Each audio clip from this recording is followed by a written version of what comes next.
The evening is quiet, and as you settle in, let us take a long, slow journey back into the past, into a world far away, where the air was filled with the smell of incense, tea, and sometimes smoke of a different kind. We are going to drift through the story of China during the time of the Opium Wars.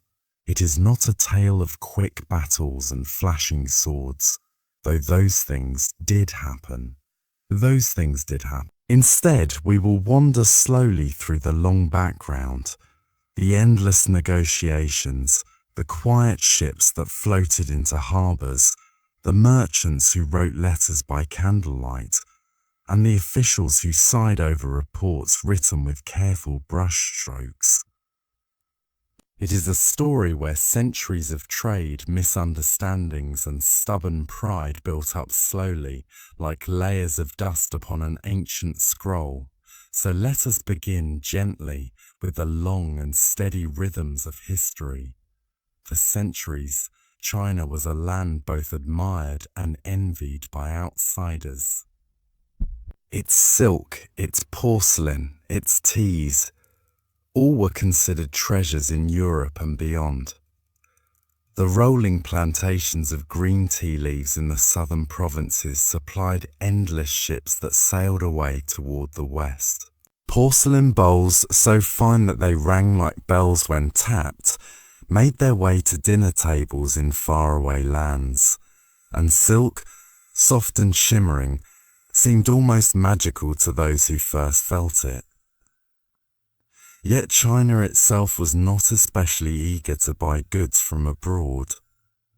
The empire was large, self-sufficient, and in the eyes of its emperors, already blessed with everything it required. Farmers tilled the rice fields, artisans shaped jade into ornaments, scholars filled libraries with carefully copied texts.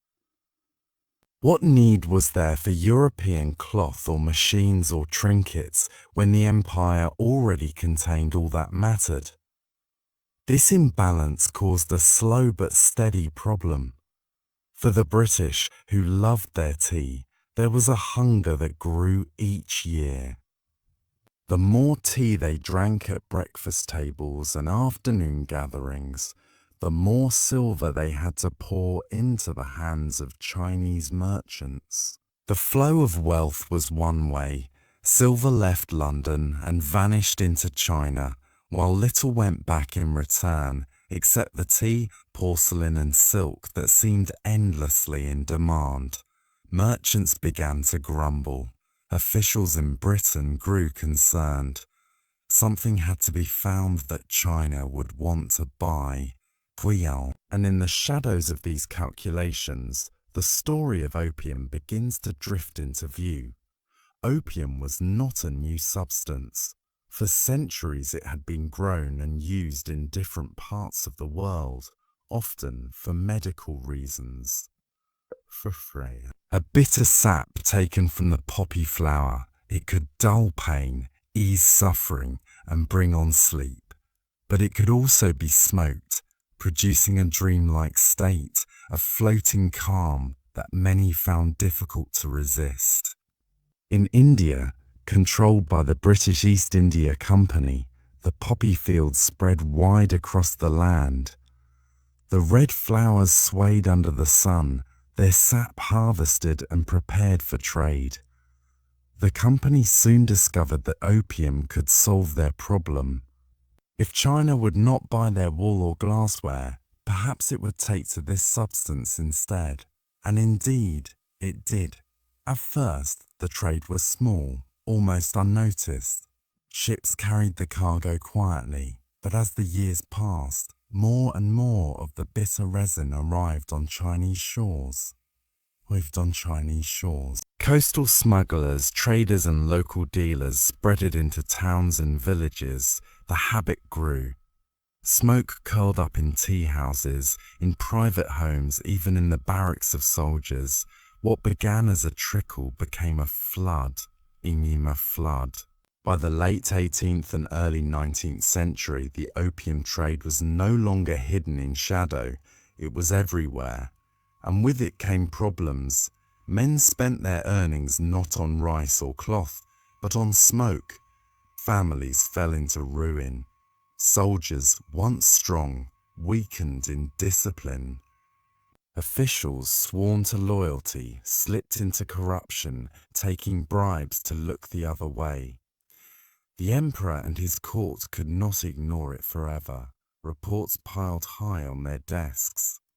Letters spoke of villages ruined, of men who could no longer work their fields, of silver draining out of China and into the pockets of foreign merchants. Something had to be done. Edicts were issued. The sale of opium was banned. Officials were ordered to stop the trade, to close the dens where smoke lingered in the rafters. Some did so with vigor. Others turned away, their hands greased with silver from smugglers. The ban, though declared, was difficult to enforce along such a long coastline, where foreign ships arrived with goods hidden in their holds, where local traders saw profit greater than any risk. One man, however, would come to symbolize the empire's determination. Lin Zexu, a scholar official of stern character and deep moral conviction. Appointed commissioner in the south, he was tasked with eradicating the trade once and for all. Lin Zexu approached the problem with seriousness and energy, but he sent letters to Queen Victoria herself, appealing to her sense of morality. Would she, he asked, allow such a poison to spread among her own people? Would she not understand the destruction being caused in China? His words, though carefully written, went unanswered. In Canton, the hub of foreign trade, Lin Zexu acted with decisiveness. He demanded that merchants surrender their opium stocks. After tense standoffs, they complied, though under pressure and protest. Chests of the resin were piled high, thousands upon thousands of them. And then, in a dramatic act, Lin ordered them destroyed. The opium was mixed with lime and salt, poured into pits and washed away by the sea. It was a symbolic act as much as a practical one, showing that China would not tolerate the poison. But across the ocean, in Britain, this was not taken lightly. Merchants complained of losses. Newspapers stirred up outrage. The government, influenced by both economic interests and a sense of pride, resolved to respond with force, and thus, slowly, the first of the Opium Wars began. The war itself, though small compared to the great battles of history, revealed the painful imbalance between the two powers. China, vast and ancient, with armies of brave men and fleets of wooden junks, found itself facing modern steam-powered ships, cannon with longer reach, and tactics shaped by Europe's long history of naval conflict. When British ships appeared off the coast, their guns thundered with a force that the defenders could not match. Forts were shattered, fleets burned, cities were blockaded, trade routes cut. Soldiers fought bravely, but their weapons were often out of date, their coordination uncertain. The war dragged on, not in great sweeping campaigns, but in a series of sharp clashes and negotiations. Each treaty proposed was laced with tension, and in the end, the result was clear. China was forced to make concessions. The Treaty of Nanking in 1842 marked the conclusion of the first conflict. Its terms were heavy. Ports open to foreign trade, tariffs fixed, British subjects granted legal rights beyond Chinese law, and most famously, the island of Hong Kong ceded to Britain. It was called an unequal treaty, and indeed, it tilted heavily in favour of the victors. Yet even as the ink dried on the scrolls of agreement, the deeper issues remained unsolved. The opium trade did not vanish. In fact, it continued, and in time grew even larger. The problem that had sparked the war still lingered, like smoke that refuses to clear from a room. Years passed. In villages across the land, the poppy's bitter gift continued to spread its hold. Men and women sought relief in its dreamy haze, even as the empire strained under the burden. Officials wrote new laws, but smuggling thrived. Merchants grew rich, while peasants struggled. And so inevitably, tension flared again. In the 1850s, disputes once more rose between British traders and Chinese officials, fueled by questions of trade rights, respect, and the continuing shadow of opium. The Second Opium War, as it came to be known, followed a similar path. Clashes at sea, bombardments of forts, negotiations twisted by imbalance. Other powers such as France joined Britain's side, seeking their own share of advantage. The conflict spread to Beijing itself. In 1860, foreign troops advanced into the capital, and in one of the most painful episodes of the century, the Summer Palace, a place of beauty, art and history, was looted and burned. Priceless treasures vanished into foreign hands. The flames licked the carved beams and gilded halls, leaving behind ashes where once had stood centuries of craftsmanship. Once again, treaties were signed. More ports opened, more rights granted to foreign powers, more burdens placed upon the empire. The cycle of humiliation deepened, and the opium continued to flow. For the Chinese people, these years left a long shadow. Farmers who once prided themselves on their fields found family members lost to addiction. Scholars who spoke of order and harmony despaired at the corruption that weakened the state. Soldiers meant to guard the empire were sometimes themselves weakened by the very substance they were meant to oppose. And yet, life went on. Rice was planted, books were copied, lanterns were lit at night. Children ran through courtyards chasing one another as they always had.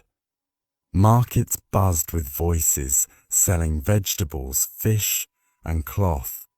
The empire was vast, and though parts of it bent under the strain, daily life continued in 1,000 rhythms. Looking back now, the Opium Wars are remembered as a turning point, a moment when the great empire of China, proud and self-sufficient for so long, found itself forced open to the world in ways it had resisted. The wars were not only about opium, though that was their spark. They were also about trade, pride, misunderstanding, and the collision between ancient traditions and modern powers. They left behind bitterness, and a phrase often repeated, a century of humiliation in which China endured foreign interference and concessions. But within that story also lay the seeds of change. As new ideas entered, new technologies arrived, and the empire, though shaken, began to search for paths of renewal. And so, as the night deepens and we come to the close of this long drifting tale, let us imagine the quiet harbours where it all began. The waves lapping against wooden hulls, the crates stacked on decks, the smell of tea leaves drying in the sun, and hidden within chests the resin of poppies waiting to be traded. Imagine the officials in their robes dipping brushes into ink, writing careful memorials to the throne. Imagine the emperor in his palace, frowning at reports that spoke of silver lost and subjects weakened. Imagine the merchants balancing ledgers by candlelight, thinking not of morality, but of profit. History is made not only by great battles, but by such small and steady choices, repeated over years, until they build into storms. And in that storm, the Opium Wars unfolded. Quiet at times, fierce at others, but always shaping the course of a great nation.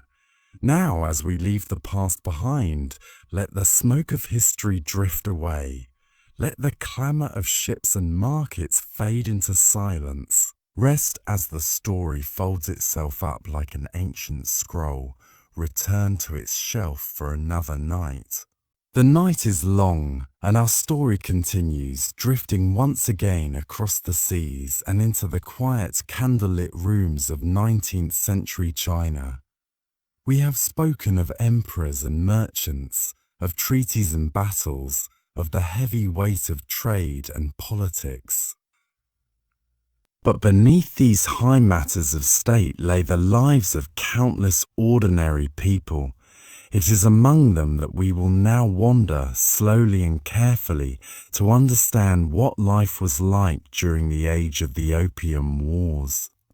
Let us begin in a small village, far from the bustling ports of Canton or Shanghai.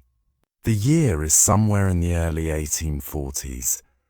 The rice fields spread wide across the land, shimmering with water under the sun. Farmers move slowly through the paddies, bending, planting, harvesting as they have for centuries. In many ways, nothing has changed. The rhythms of agriculture remain steady, guided by the cycle of seasons. Yet even here, far from the sea, the shadow of opium is present. A neighbour may slip away at night to sit in a dim hut, a pipe in his hand, smoke curling upward as he drifts into a dream. Another farmer, unable to afford his habit, may borrow silver from a local lender, plunging his family into debt. The children of the village notice when their fathers work less in the fields, when harvests are smaller, when food is scarce. The changes are subtle, gradual, but real. In the towns, the effects are even more visible. Imagine a narrow street in Canton, lined with stalls selling fish, vegetables, and steaming bowls of noodles.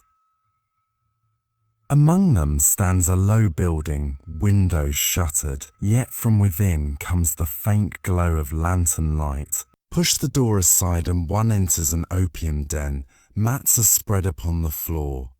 Men recline, their faces pale, eyes half closed, pipes in hand. The air is thick with smoke, sweet and heavy, clinging to the rafters. Outside, wives wait for their husbands to emerge, often with empty purses, the day's wages spent. Officials try to close such places, but for each den shut down, another seems to open. Bribes pass from hand to hand.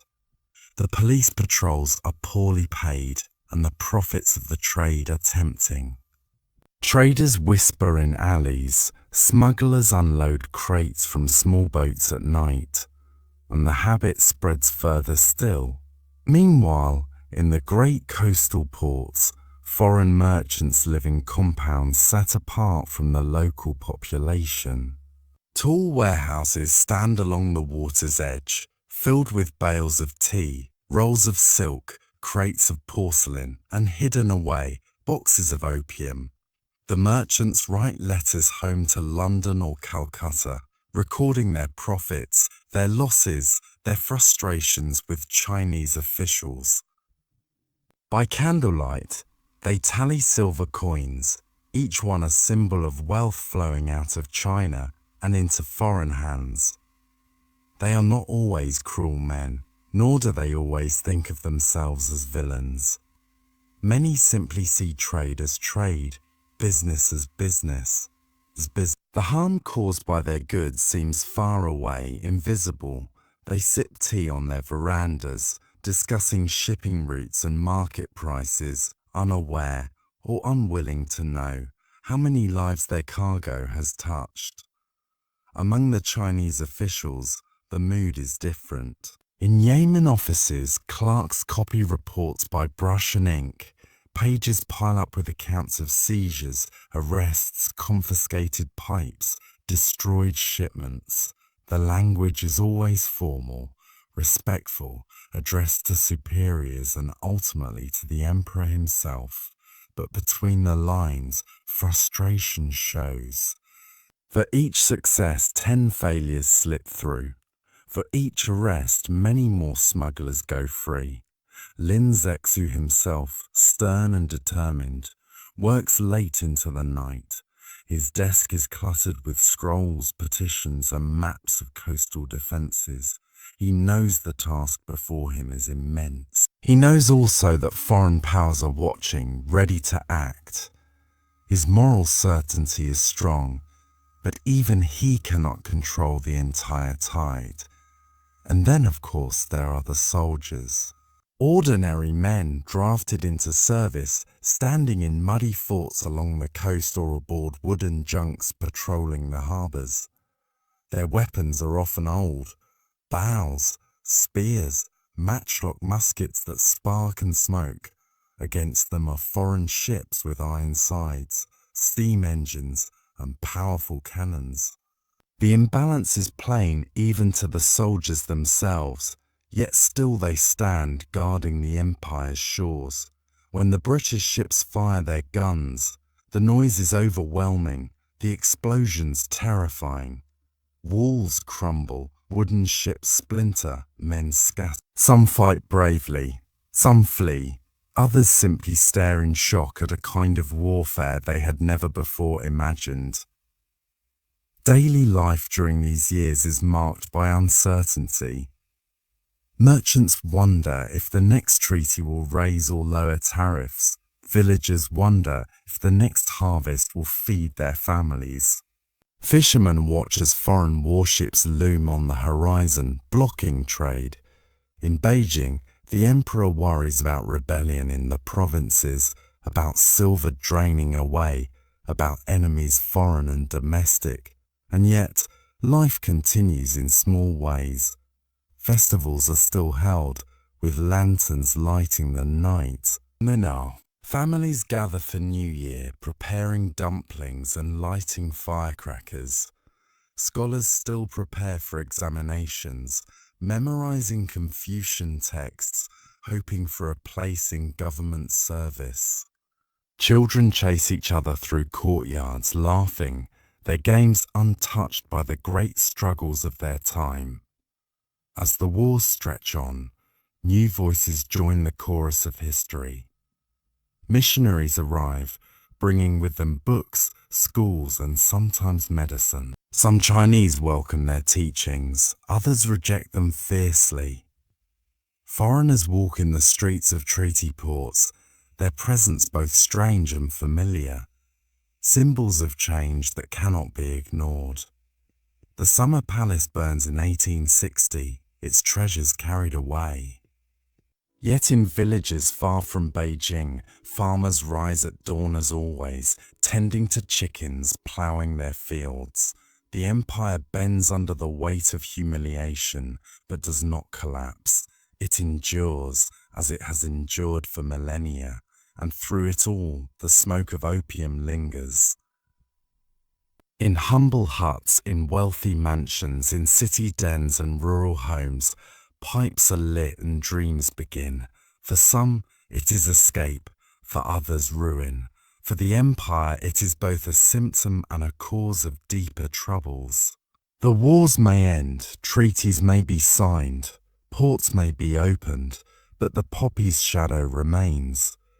Only slowly, over decades, will the empire begin to wrestle free. So as we drift toward the close of this chapter, imagine once more the scenes we have passed through. The farmer in his paddy, bent over the green shoots of rice. The scholar in his study, brush moving across a scroll. The merchant counting silver coins by candlelight. The soldier staring at a distant steamship on the horizon, the emperor pacing within his palace, frowning at yet another troubling report. These are the lives that filled the age of the Opium Wars. Not only the great names and treaties, but the countless small moments of daily existence, each touched in some way by the tide of events. And now, let us fold this chapter gently away, like a scroll returned to its box, set aside until another night. The story rests, waiting as the quiet of sleep draws near. The story continues slowly, gently, as if unrolling another old scroll in the quiet of the night. We have wandered through the fields of rice, the smoky chambers of opium dens, the thunder of cannons along the coast, and the trembling halls of emperors. But history does not end when a treaty is signed, nor when a battle is lost. It lingers, it stretches forward, it seeps into the daily lives of millions. So let us now drift into the years after the Opium Wars.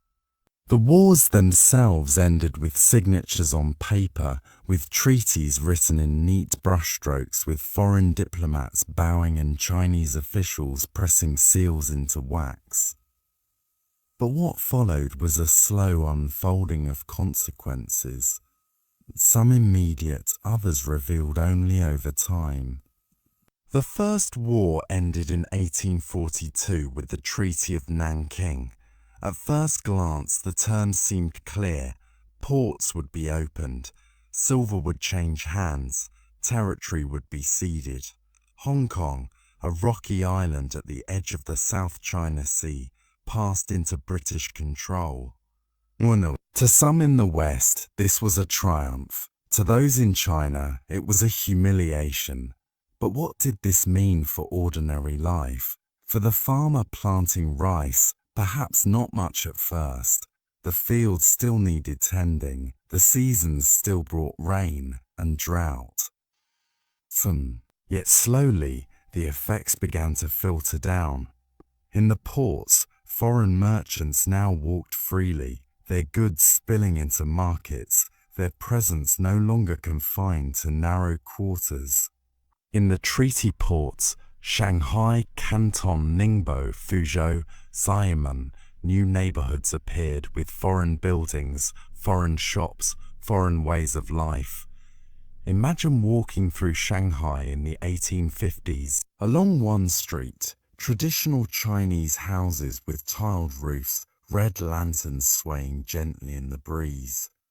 Along another, new brick buildings, glass windows, European-style shops selling clocks, fabrics, medicines, and other items rarely seen before. On the river, Chinese junks float side by side with British steamships. Languages mix in the air, Cantonese, English, French, creating a soundscape never before heard in the Middle Kingdom. But this blending was not equal. Foreigners enjoyed privileges the Chinese did not. In the treaty ports, they were subject to their own laws, not the empire's. A British merchant, accused of wrongdoing, would be judged by British officials, not by Chinese magistrates. To the Qing dynasty, steeped in traditions of order and hierarchy, this was a bitter insult. To the ordinary Chinese citizen, it was a daily reminder of powerlessness. As years passed, resentment grew. Scholars wrote essays lamenting the decline of the empire. Officials sighed over the loss of silver, the corruption spreading like rot. Farmers grumbled about taxes, about the price of rice, about debt. Always in the background, the smoke of opium lingered, curling through homes and villages, a quiet but persistent reminder of weakness. The Second War, which came in the 1850s, deepened the wound. It brought foreign soldiers not only to the ports, but all the way to the capital. In 1860, the Summer Palace was burned and looted. Imagine the scene, once great halls filled with paintings, jade carvings, fine porcelains, silks, ancient scrolls, all treasures of centuries, reduced to ashes or carried away. For the Chinese people, the loss was more than material. It was spiritual, cultural, a scar upon their pride. And again, treaties followed. More ports opened, more concessions granted, more privileges given to foreigners. Christian missionaries entered the interior, building churches, schools and hospitals. Some locals welcomed them, curious about new teachings. Others resisted, fearing the erosion of traditions. Tensions sometimes boiled into violence. For ordinary families, these years were confusing.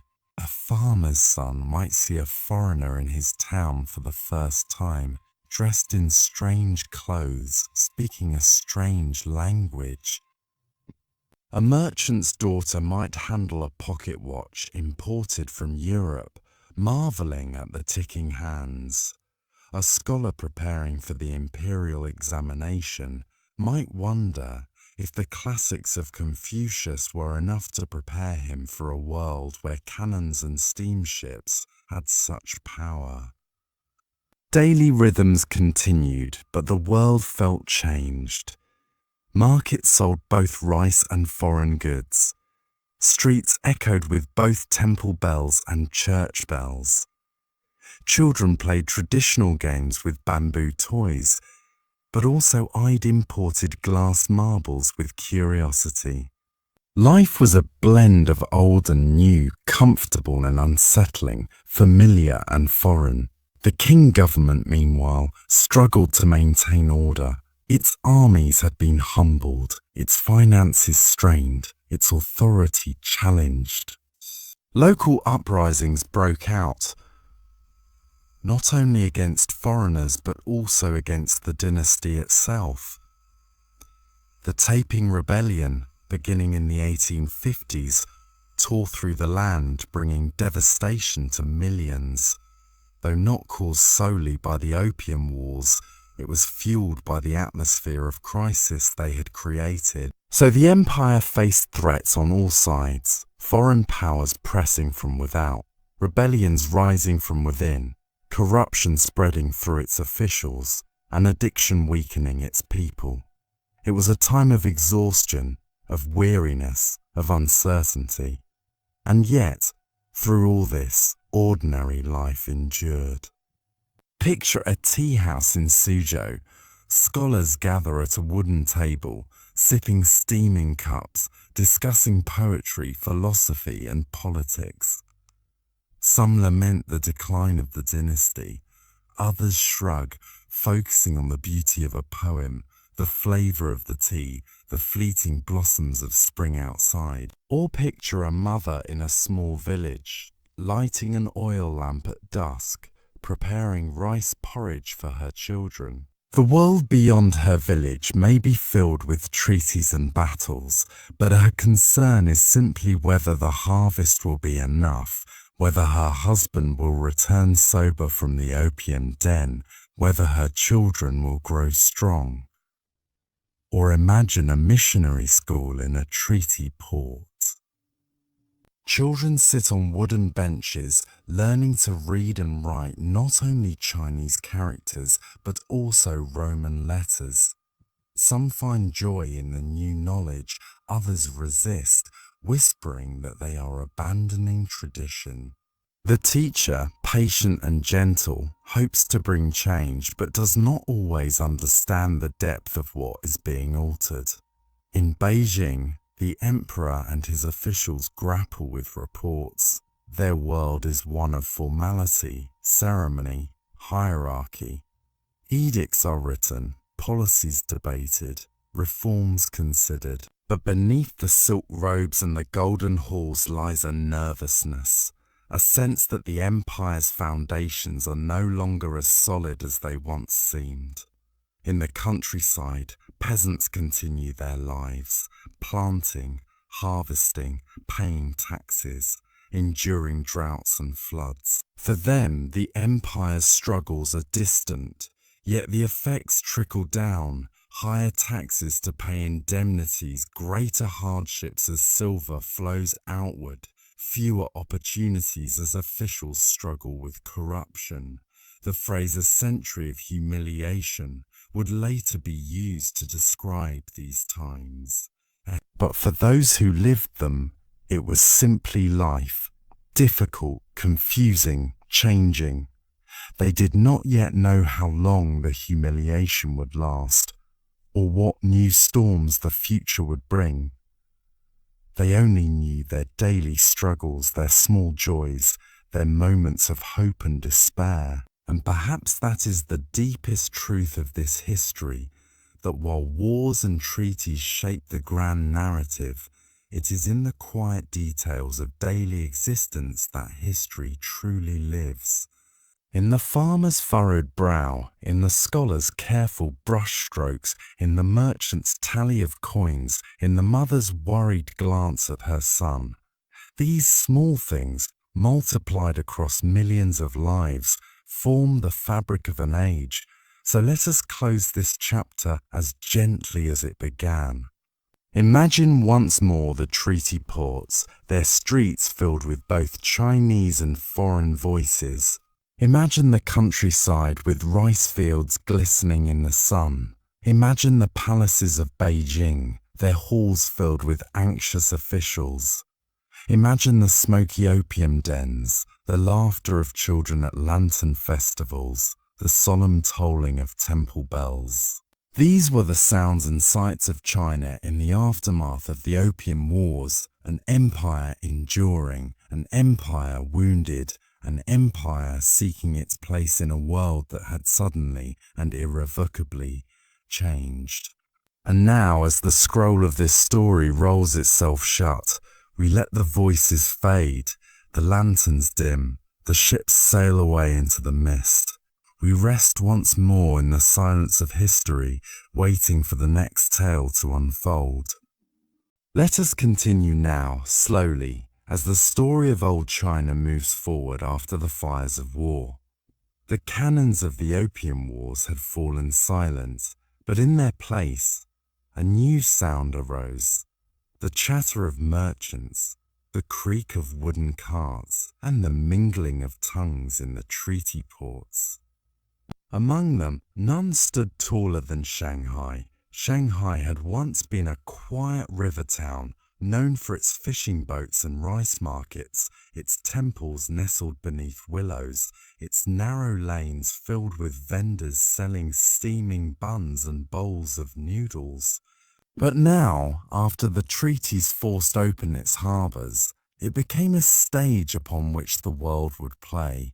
British, French, Americans and later other Europeans all carved out pieces of the city. Flags of foreign nations waved above warehouses, and along the Bund, the long stretch of riverside road, stood tall new buildings of stone and brick, out of place against the traditional tiled roofs of Chinese houses. Here, the river carried more than fish. It carried tea, silk, porcelain, and above all silver. It also carried opium, though now cloaked in legality by treaty agreements. The treaty port was both a marketplace and a wound, a place of profit and of humiliation. Walk with me now through its streets, not in haste, but gently, as if we too were strolling past the stalls and shop fronts. On one side we would see the old town walls, encircling narrow alleys and courtyards where Chinese life continued as it had for centuries. Children played with paper kites in the spring air, women washed vegetables in clay basins, and the temple bells still rang at dawn and dusk. Inside these neighborhoods, the spirit of old Shanghai lived on, cautious but enduring.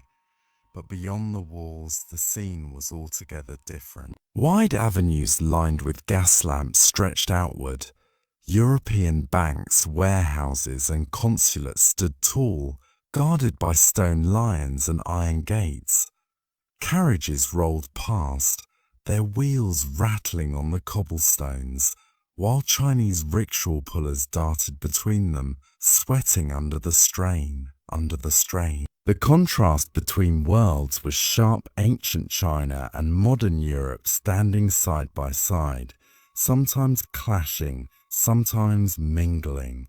Foreign merchants came with their ledgers and cigars, bargaining over bales of silk and crates of tea. Missionaries arrived with their Bibles, opening schools and hospitals in the hope of spreading faith and medicine alike.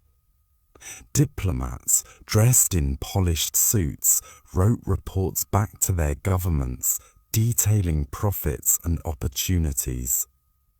Meanwhile, Chinese laborers unloaded ships at the docks, carrying goods on their backs until their shoulders ached. They were paid little, but the docks never rested, for trade flowed day and night. Shanghai was not alone. Other ports, Canton, Ningbo, Fuzhou, Xiamen and Tianjin, were opened under the treaties. Each became a gateway through which foreign influence entered. But Shanghai grew fastest, for its river ran deep, and ships could sail far inland from its waters. By mid-century, it was the busiest port in all of Asia, a city of restless movement, of money and misery alike. Now, let us step aside from the bustling streets and listen quietly to the stories of those who lived through these changes. There was the scholar who sat in his study, brush in hand, frowning at the reports of foreign banks rising in his city. To him, the old order was crumbling.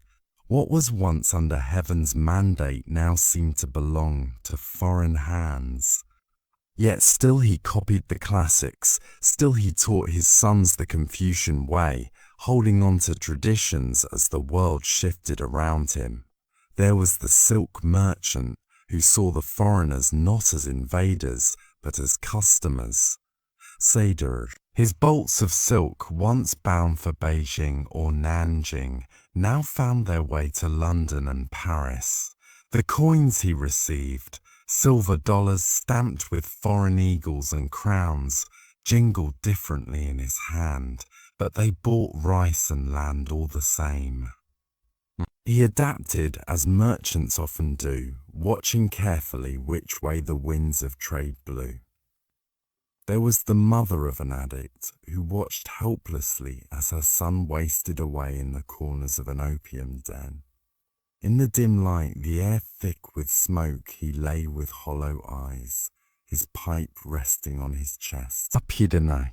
She had begged him to stop, but the hunger for the drug was stronger than her words.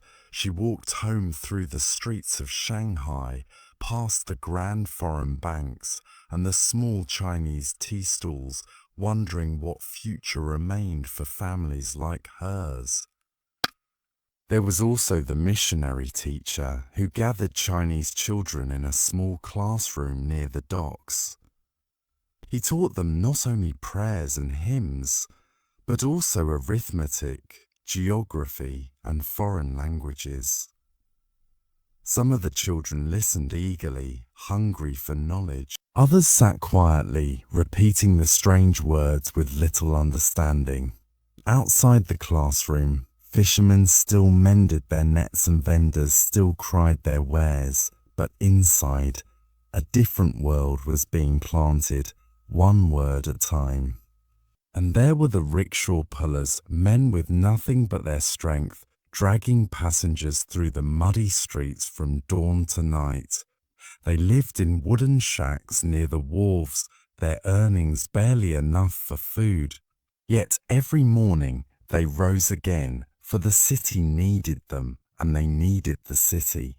The treaty ports were both doors and chains. They opened China to the world, but they also bound it under foreign power.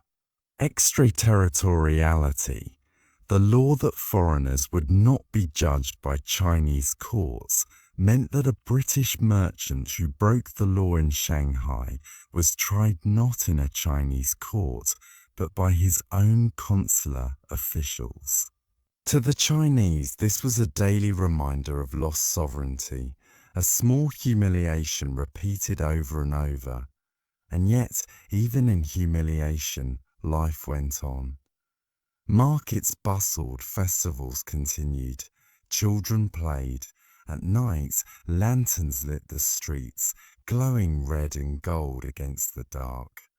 Families gathered for bowls of rice, cups of tea, and stories told by elders. The world had changed, but people still sought the same comforts. Warm food, safe shelter, the laughter of children.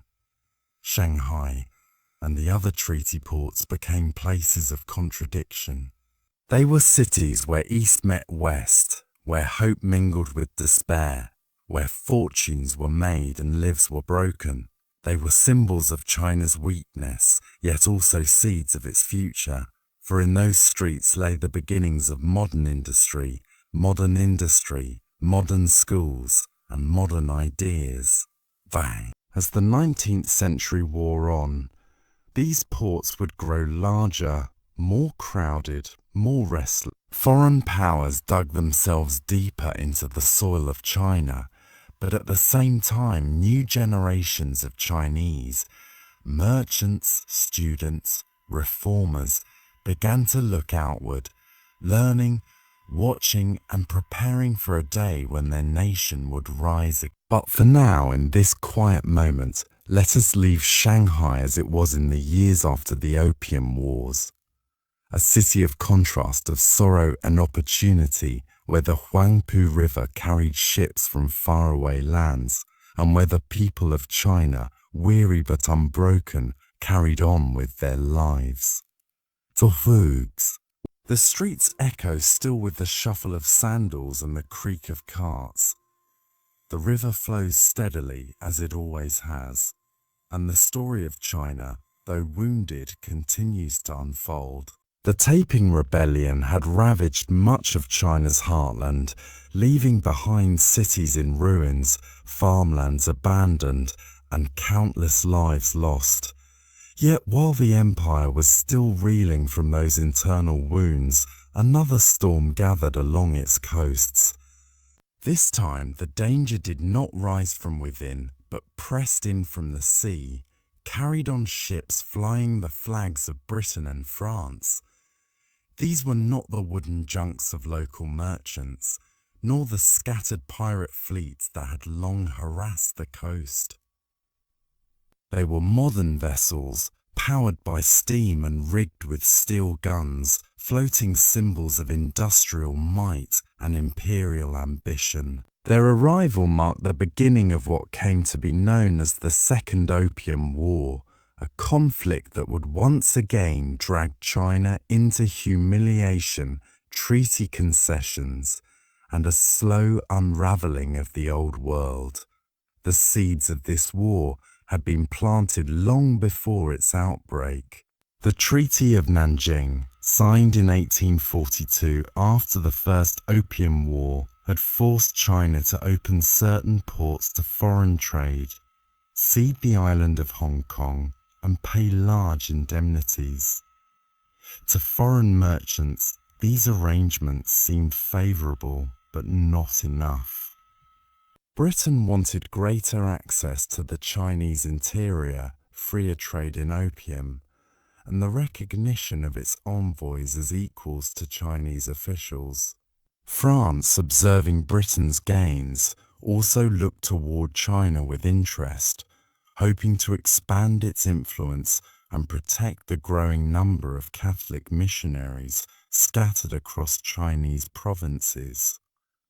The Qing government, however, clung tightly to its traditions of hierarchy, ritual, and the notion of the Middle Kingdom as superior to all foreign barbarians. The stage was set for another clash. The spark came in 1856, with what seemed at first to be a small affair. A vessel known as the Arrow, flying a British flag though owned and crewed largely by Chinese, was seized by Qing officials in Canton, accused of piracy and smuggling. To the British, this incident was seized upon as a violation of their treaty rights. To the King, it was simply a matter of enforcing the law on their own river. Yet what might have been resolved with words soon escalated into artillery fire. British warships bombarded Canton, reducing parts of the old city to rubble. Civilians fled in panic, while flames lit the night sky above the Pearl River. The smoke that drifted over the water was not just the smoke of burning buildings, but a signal that the uneasy peace of the 1840s had come to an end. The British, joined by the French, pressed forward with demands. They insisted on new treaties that would legalize the opium trade entirely, open additional ports to Western merchants, allow foreign legations in Beijing, and grant free passage for missionaries throughout the Chinese countryside. To the Qing court in Beijing, these demands struck at the very heart of sovereignty. To admit foreign envoys on equal footing would undermine centuries of ritual in which the emperor was seen as the son of heaven, supreme over all realms. To open the countryside to missionaries risked destabilizing local order. Yet the king had little room to maneuver. Their armies were stretched thin by the ongoing Taiping rebellion. Their arsenals were outdated, their treasury drained. The war unfolded in stages, each one marked by the slow advance of foreign fleets.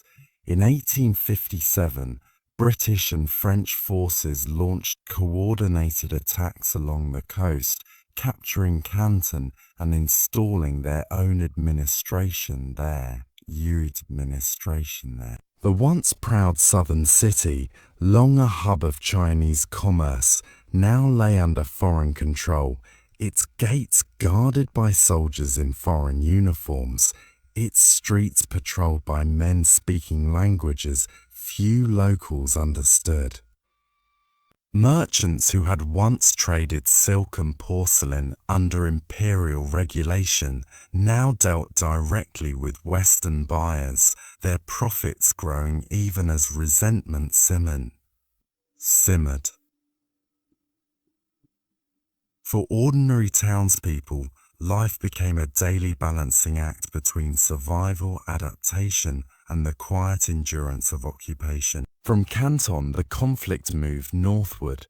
Foreign ships sailed into the Bohai Gulf, aiming for Tianjin, the key port that led to Beijing.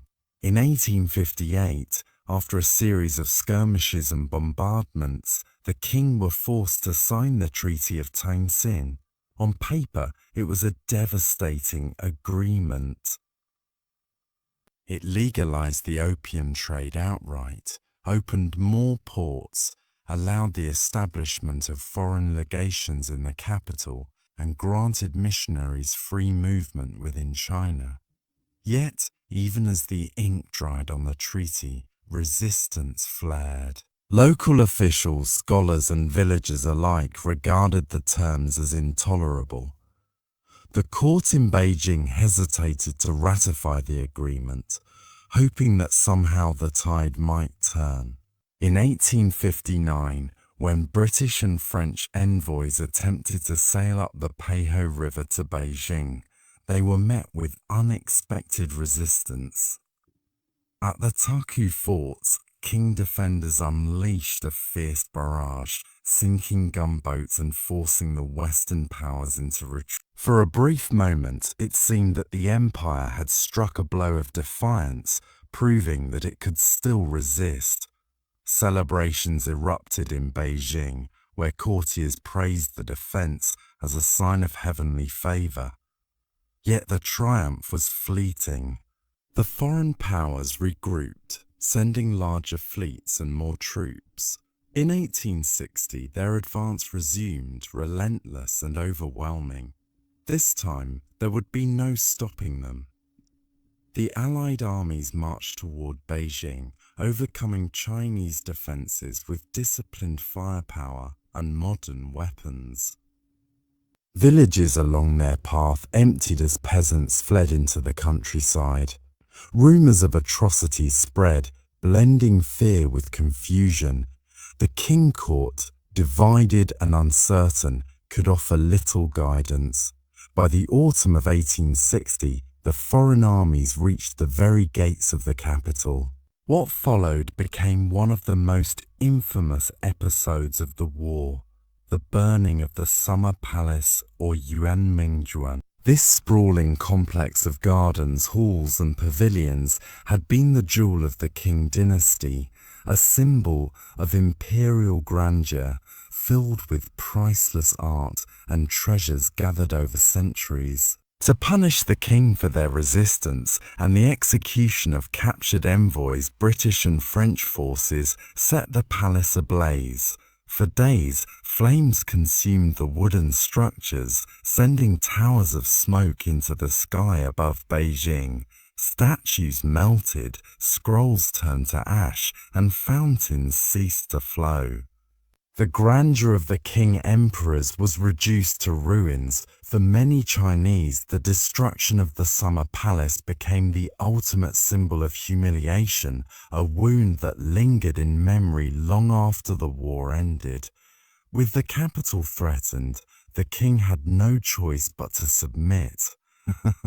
The treaties of Canton were ratified, and further concessions were added in the Convention of Beijing.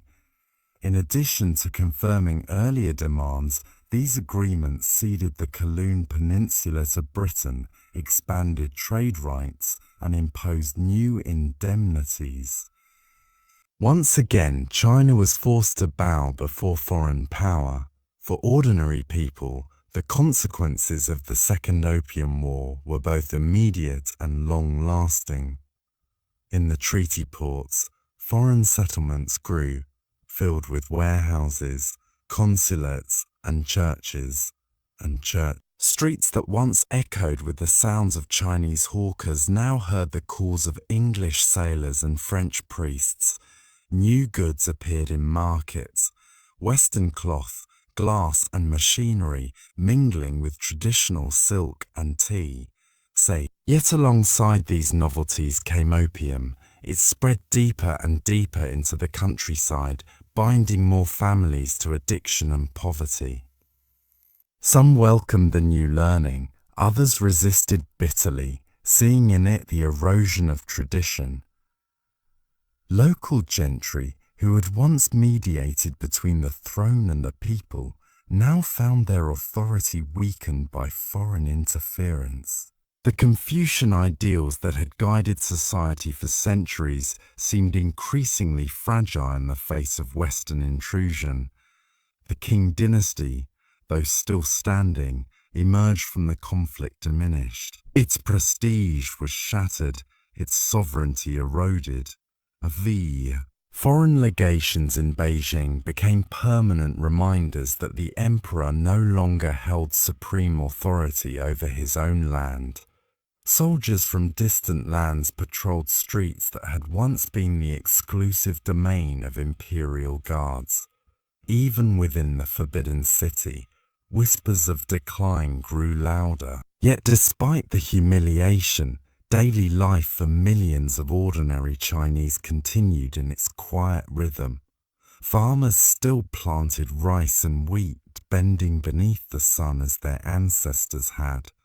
Fishermen still cast nets into rivers, pulling up catches that sustained families. Market stalls still bustled with chatter, the exchange of coins, and the smell of roasting chestnuts. In villages far from treaty ports, people might not have seen a foreigner in their entire lives. The empire was vast, and its traditions resilient. For many, survival meant carrying on as always, even as the world around them changed. The Second Opium War had not been as large or deadly as the Taiping Rebellion, but its consequences were profound. It signaled that China could no longer hope to isolate itself from the industrialized world. Western powers had shown that they would not hesitate to use force to secure their interests. The treaties signed in the wake of the war became part of what later generations would call the Unequal Treaties, a phrase heavy with bitterness, pain. Each clause, each port opened, each indemnity paid was a reminder of national weakness. As the 1860s unfolded, China stood at a crossroads. The dynasty remained in power, but only just. The Taiping Rebellion smouldered until its final suppression in 1864, draining what strength the empire had left. The memory of burning palaces, of foreign troops in Beijing, and of treaties signed under duress lingered in the minds of officials and commoners alike. Some looked toward reform, wondering if new knowledge from the West might strengthen China. Others clung stubbornly to tradition, believing that endurance and the wisdom of the ancients would see them through. For the weary farmer in his field, the fisherman on his river, the mother rocking her child to sleep, and the merchant weighing his dwindling coins, the Second Opium War was not only a story of emperors and treaties. It was a quiet, ongoing pressure, a shadow that stretched over daily life. It was the presence of foreign goods in the market, the sight of opium pipes in village hands, the unease of seeing foreign soldiers march through city gates. It was the knowledge that the Middle Kingdom, once the center of the world, was now subject to powers beyond its borders. And so, as the smoke of the Second Opium War drifted into memory, China entered yet another uncertain era. The dynasty endured, the people endured, but the fractures deepened. The story of 19th century China was far from over. More wars, more rebellions, more humiliations lay ahead. Yet in the quiet of countless villages under the same moon that had shone for dynasties past, life continued, steadily, stubbornly and silently, like a river flowing ever onward, indifferent to the turmoil on its banks.